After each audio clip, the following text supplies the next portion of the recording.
Convite à reflexão número 1. Os ensinamentos de Jesus.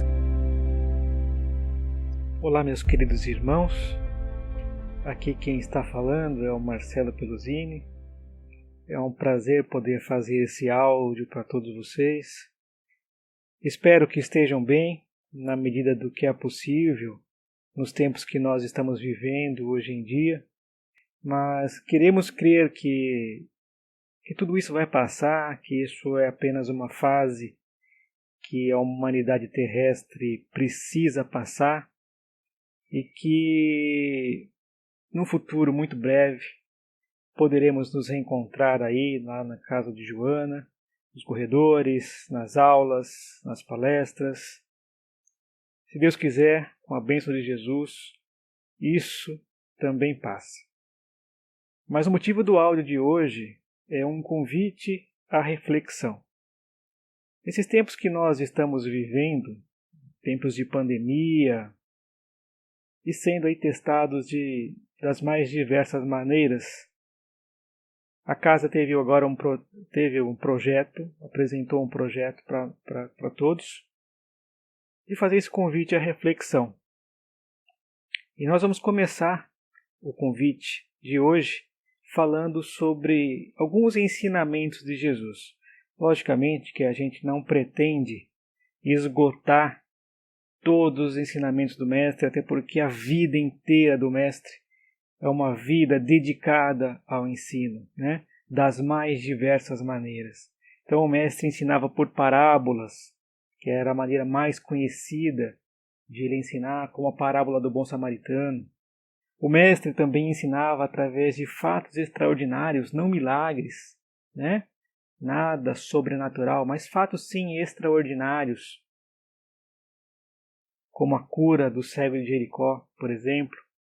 O Mestre ensinava também através de profecias, como a profecia que consta lá em Mateus, capítulo 24, versículo 6, onde ele falava que vocês ouvirão falar de guerras e rumores de guerras, mas não tenham medo, é necessário que tais coisas aconteçam, mas ainda não é o fim.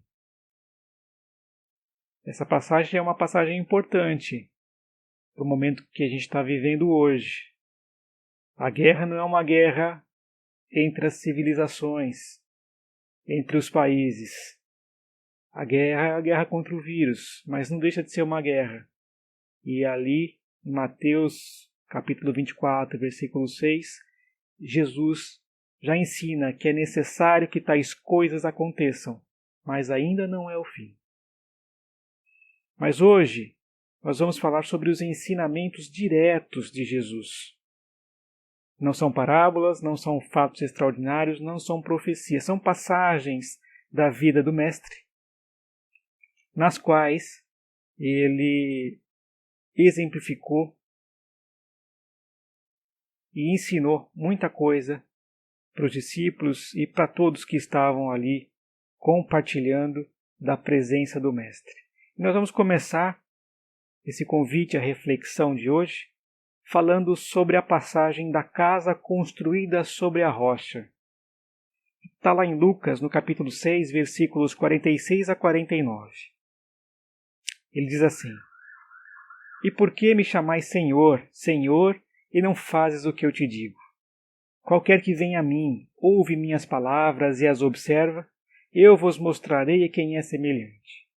É semelhante ao homem que edificou uma casa, e cavou, e abriu bem fundo, e pôs os alicerces sobre a rocha. E vindo a enchente, bateu com força a corrente naquela casa, e não a pôde abalar, porque estava fundada sobre a rocha. Mas o que ouve e não pratica é semelhante ao homem que edificou uma casa sobre a terra, sem alicerces, na qual bateu com força a corrente e logo caiu. E foi grande a ruína naquela casa.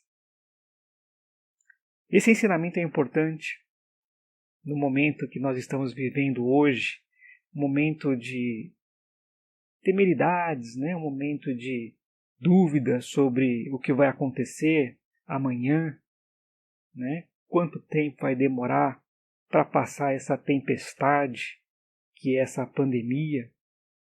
Mas essa passagem do Evangelho, ela traz dois aspectos importantes. O primeiro aspecto é a importância da prática dos ensinamentos do Mestre, né? A importância da prática diária dos ensinamentos. E isso pode ser feito em qualquer lugar, não necessariamente apenas na rua fora de casa. Pode ser feito principalmente dentro do lar, convivendo com os nossos familiares, né? Aqueles momentos de tensão que podem acontecer com a convivência mais próxima, não é verdade? Com os ânimos exaltados. Então aí essa passagem já traz a necessidade de a gente atentar para a importância das práticas desses ensinamentos do Mestre. De outro lado também ela traz a importância, a sabedoria de edificar o próprio caráter em bases sólidas, né? E aqui a gente já vai fazer aquela lembrança em relação aos fariseus, que eram aqueles que tinham a prece nos lábios e não no coração. Eram aqueles que se preocupavam com o culto externo, né? Passavam o dia em oração, mas não se mostravam melhores, nem mais caridosos, nem indulgentes, né? O que importa, na realidade, é viver a mensagem. Lá em Tiago, capítulo 1, versículo 22, está escrito: sede cumpridores da palavra, e não somente ouvintes. Então a gente precisa, para adquirir essa sabedoria, praticar o Evangelho de Jesus e construir a nossa casa numa base sólida, nosso caráter numa base sólida. A gente não precisa esperar uma ocasião solene ou grandiosa para fazer isso. Jesus, meus irmãos, está nas coisas pequenas, nas ocasiões mais simples. Mas o que é construir a casa sobre a rocha? Construir a casa sobre a rocha é edificar o nosso caráter, dia a dia, seguindo o Evangelho, seguindo os ensinamentos do Mestre. Ou seja, as tormentas que passarão pela nossa vida não nos abalarão, porque nós vamos estar sempre acima do que é transitório. Então, mesmo que a gente viva esse momento difícil para a humanidade, a gente tem que saber que isso vai passar e que isso é transitório. Ou seja, esse sofrimento tem data certa para acabar. De outro lado, o que seria edificar a casa sobre areia? A casa sem base sólida. Edificar a casa sobre areia significa pregar e ensinar alguma coisa e não viver de acordo com aquilo que prega. Ficar só ali nas palavras e não nas ações. Significa também deixar de seguir a orientação evangélica, agindo com o ímpeto da nossa vontade, desenfreada, ou seja, sempre atendendo os nossos desejos, tudo o que nós queremos, mesmo sabendo que aquilo não é indicado para o momento. Também significa usar os bens de Deus apenas para a satisfação do egoísmo, sabendo que os bens que Deus nos empresta estão ao nosso dispor por empréstimo. Nós não podemos usá-los para a satisfação do nosso egoísmo, porque isso não seria realmente agir seguindo o Evangelho. Mas principalmente, e nesse momento de pandemia, construir a casa sobre areia seria deixar de aceitar as provas, as expiações que aparecem na nossa vida, na nossa existência, melhor dizendo, com resignação. A resignação precisa estar presente no dia a dia do discípulo de Jesus, porque as provas virão, ou seja, a água vai bater nos alicerces da casa. E se a água bater, a tempestade bater no alicerce da casa e a casa estiver bem edificada, a casa vai resistir. Emmanuel, no livro Alma e Luz, no capítulo 15, ele tem uma colocação onde ele diz: queres construir uma torre de luz divina? É justo, mas não comeces o esforço antes de haver edificado a própria casa íntima. Então, o primeiro convite que fica para nós é edificar a nossa casa nesse momento numa base sólida, sabendo que tudo que está acontecendo, tudo que os nossos olhos estão presenciando, passará. O segundo ensinamento, a segunda passagem que eu gostaria de trazer à reflexão de todos, é a passagem do sal da terra e da luz do mundo. Ela está lá em Mateus capítulo 5, versículos 13 a 16. Ele diz: Vós sois o sal da terra. Se o sal for insípido, com que há de salgar? Para nada mais presta, senão para se lançar fora e ser pisado pelos homens. Vós sois a luz do mundo. Não se pode esconder uma cidade edificada sobre um monte. Nem se acende uma candeia e se coloca debaixo do alqueire, mas no velador, e dá luz a todos que estão na casa. Assim, resplandeça a vossa luz diante dos homens, para que vejam as suas boas obras e glorifiquem a vosso Pai, que está nos céus. Então, meus irmãos, a primeira reflexão que a gente vai fazer diante desta passagem do Evangelho é a seguinte: quem são o sal da terra e a luz do mundo? Somos nós, somos os discípulos de Jesus. E é interessante saber que esse texto do sal da terra e da luz do mundo está localizado bem após as bem-aventuranças. Ou seja, isso significa que Jesus, após levantar o ânimo dos caídos que ouviram o sermão das bem-aventuranças, ele se dirige aos discípulos, dizendo: Vós sois o sal da terra e a luz do mundo. Ou seja, ele quer aqui deixar clara a responsabilidade e os compromissos que nós assumimos com ele. Mas qual que é a relação de sal e discípulos, né? Bom, o sal é um mineral precioso, abundante aí no mar, diluído nos oceanos, né? Muito presente nos mares, né? E nas salinas, logicamente. E no organismo ele mantém o equilíbrio fisiológico. Ou seja, a química nos ensina que o sal é sempre o mesmo. Ele é inalterável e tem propriedades conservadoras. Assim, o discípulo de Jesus, ele é incorruptível no bem, equilibrado e se conserva nos ensinos do Mestre. Além disso, o sal é sempre ativo. Isso significa que ele está sempre pronto para temperar a vida. E o sal tempera sem assimilar as impurezas do outro. Sem assimilar as impurezas do alimento, dos outros alimentos. Mas ele tempera, equilibrando o sabor. Richard Simonetti, no livro A Voz do Monte, ele fala: o Evangelho é de aplicação indispensável para dar sabor à existência, tornando-a saudável e feliz. Mas o que acontece? O que é o sal que não salga? É o discípulo que não usa a sua fé em obras. Ou seja, sempre é bom a gente usar de uma pitada de evangelho. Sempre um pouco de tolerância, sempre uma pitada de carinho, um pouco de bondade, sacrifício e renúncia em favor do nosso semelhante. Então, nesse momento aí também de afastamento social, cada um pode contribuir da sua maneira, né? Com carinho, com bondade, com sacrifício e com renúncia em favor do próximo. Mas ele fala: vós sois a luz do mundo. Aqui ele quer dizer o seguinte: o mestre diz sobre a sua proposta educacional. E a proposta educacional do mestre é uma proposta de ajuda mútua.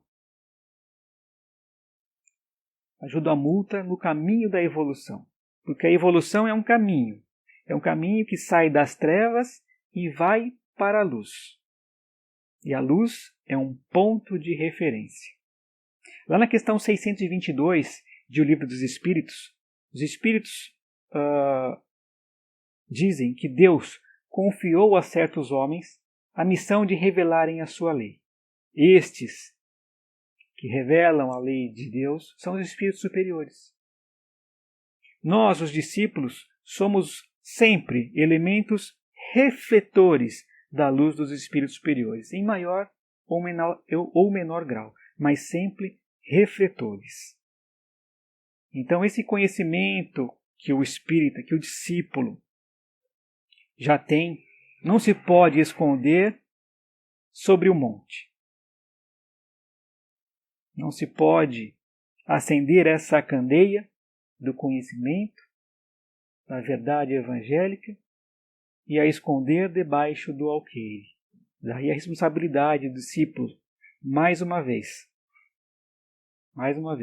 Cada um, logicamente, vai assimilar as verdades de Jesus conforme a sua percepção e seu estado evolutivo.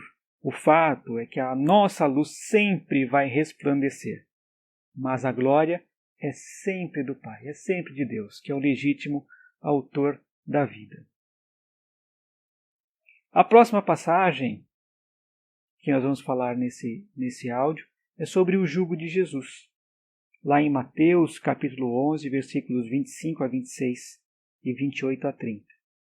Naquele tempo, respondendo, Jesus disse: Graças te dou, ó Pai, Senhor do céu e da terra, que ocultaste estas coisas aos sábios e instruídos e as revelaste aos pequeninos.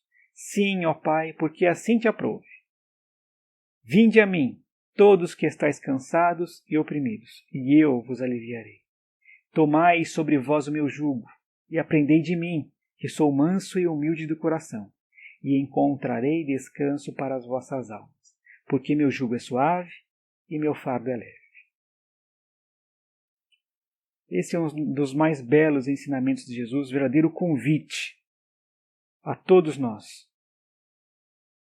Então ele fala sobre certas verdades reveladas aos pequeninos e ocultas aos sábios e instruídos. Os pequeninos são os humildes, mas não os humildes em termos econômicos, financeiros. Os humildes em termos de abertura aos ensinamentos morais de Jesus, a receptividade dos ensinamentos do Mestre. O sábio e os instruídos aqui significa os donos da verdade, aquelas pessoas autossuficientes que não percebem o estado de ignorância em que se encontram e repelem os ensinamentos morais do Evangelho de Jesus. Mas Jesus respeita o livre-arbítrio. Ele não vai abrir os olhos de ninguém à força, porque o progresso é uma lei. A alma que não aceita hoje vai aceitar no futuro. Vinde a mim, vós que estáis sobrecarregados e aflitos, e eu vos aliviarei. Este é um verdadeiro convite. Vinde a mim é uma expressão saturada de vibrações amorosas. Socorro e proteção divinas. São as mãos estendidas, o abraço fraterno, o secar das lágrimas, a oferta do ombro amigo de Jesus. Esse é um convite que Jesus faz a nós há 2020 anos, aguardando o nosso livre-arbítrio, aguardando que o nosso livre-arbítrio nos acione e nos movimente a Ele. Jesus faz um convite, vinde, então nós precisamos nos movimentar a Ele. Lembra que falamos que a nossa evolução é um caminho que sai da sombra e vai para a luz? Significa aqui um movimento. Precisamos de ação para ir até Ele. E o jugo de Jesus é o jugo de amor, é a caridade e do bem. Não das pseudo-necessidades, aquelas que atordoam os sentidos, que nos distraem do que realmente importa. Esse é um momento que a gente pode fazer uma reflexão sobre isso, né? Estamos tendo aí um tempo um pouco maior para poder pensar um pouco mais nas nossas atitudes, nos nossos sentimentos, que emoções nós estamos cultivando dentro dos nossos corações, porque o mundo é cheio de distrações. E essas distrações apenas alimentam o nosso orgulho e o nosso egoísmo, tirando a gente do caminho. Não é verdade? Mas Jesus fala: tomai sobre vós o meu jugo e aprendei de mim, que sou manso e humilde de coração, e encontrareis descanso para as vossas almas. É uma promessa do Mestre. Devemos atentar para isso. Ele fala: aprendei de mim. Isso relembra a necessidade do nosso compromisso moral com o Mestre. E quando ele fala encontrareis descanso, não significa que a gente vai encontrar ociosidade. Não significa que a gente vai encontrar contemplação. Significa que a gente vai encontrar conforto. Conforto. Quando ele fala meu jugo é suave e meu fardo é leve, não significa o desprezo pelo trabalho. Significa a ressignificação do que é o trabalho. Na renovação do bem, como um processo gradativo, sempre à custa de muito suor, ou mesmo de lágrimas. Então, nesse momento, é importante a gente refletir sobre essa passagem do jugo de Jesus para poder renunciar às distrações do mundo e aceitar o convite do Mestre. Para finalizar, eu gostaria de falar sobre a passagem das palavras de vida eterna, que está lá em João, capítulo 6, versículos 66 a 69. Desde então, muitos dos seus discípulos tornaram para trás e já não andavam com ele. Então, Jesus disse aos 12: quereis vós também retirar-vos? Respondeu-lhe, pois, Simão Pedro: Senhor, para quem iremos nós? Tu tens as palavras de vida eterna. E nós temos crido e conhecido que tu és o Cristo, o Filho de Deus vivente. As palavras de vida eterna, meus irmãos, são as palavras verdadeiras, universais, que atendem às necessidades de todos, sejam felizes, sejam infelizes, que viveram, que vivem e que viverão. Aí a passagem fala: desde então muitos dos seus discípulos tornaram para trás e já não andavam com ele. Verdadeiramente, Jesus enfrentou muitos obstáculos. Foi muito criticado, foi muito perseguido, passou por muita dificuldade para deixar esse legado de amor que deixou para nós. Independente do que ele passou, do que ele viveu, do que ele sofreu, sempre abençoou a todos. E quando estava na cruz, perdoou a todos. Só que não era fácil seguir Jesus. Não era fácil. Os seus ensinamentos implicavam e implicam renúncias diárias às coisas do mundo. Assim como hoje, naquele tempo, nem todos que acompanhavam o Mestre estavam dispostos a renunciar a bens materiais, a posições sociais, para seguir o Mestre. Isso revela a natureza humana. A natureza humana é contraditória quando ela está diante de um conhecimento verdadeiro e da necessidade de mudança. Aqui é a reflexão que a gente vai precisar fazer. Que caminho que a gente vai poder escolher para seguir? Sempre baseados na razão, para ser uma escolha definitiva e não passageira, transitória. A gente pode afirmar que a falta de fortaleza moral é sim uma causa dos processos de fuga, de desistência, ou seja, dos recuos perante os desafios da vida. É disso que Jesus está falando aqui, dos recuos perante os desafios da vida. E aí ele fala daqueles que já não andavam com ele, retratando aqui o entusiasmo passageiro, aquele que era realmente um fruto de uma decisão apressada, superficial, que é totalmente oposta à fé raciocinada. Andar com Jesus, meus irmãos, é uma decisão séria, pessoal e intransferível. E aí Jesus conclui: quereis vós também retirar-vos? Aqui a gente vai ter uma oportunidade excelente de meditação, porque a pergunta é profunda. Quereis vós também retirar-vos? Ou seja, perante as decisões que nós temos que tomar na nossa existência, como a de hoje, do que estamos vivendo, se vamos permanecer com a fé na vida futura, se não vamos entrar em desespero, se vamos confiar em Deus, sabendo que tudo isso passa, que tudo tem um propósito para acontecer nesse momento de transição planetária e que Jesus está no leme desse navio chamado Terra. A pergunta, querei vós também retirar-vos, foi dirigida aos apóstolos, mas se aplica hoje, meus irmãos, a todos nós. Será que na hora dos desafios, como esse que nós estamos vivendo hoje, um momento de provas, nesse momento de renúncias e de testemunhos, nós vamos nos retirar? Nós vamos deixar de andar com o Mestre? E aí Simão Pedro tem a resposta. Senhor, para quem iremos nós? Tu tens as palavras de vida eterna. E as palavras de vida eterna, meus irmãos, são o Evangelho de Jesus. Diretrizes seguras na estrada da nossa vida,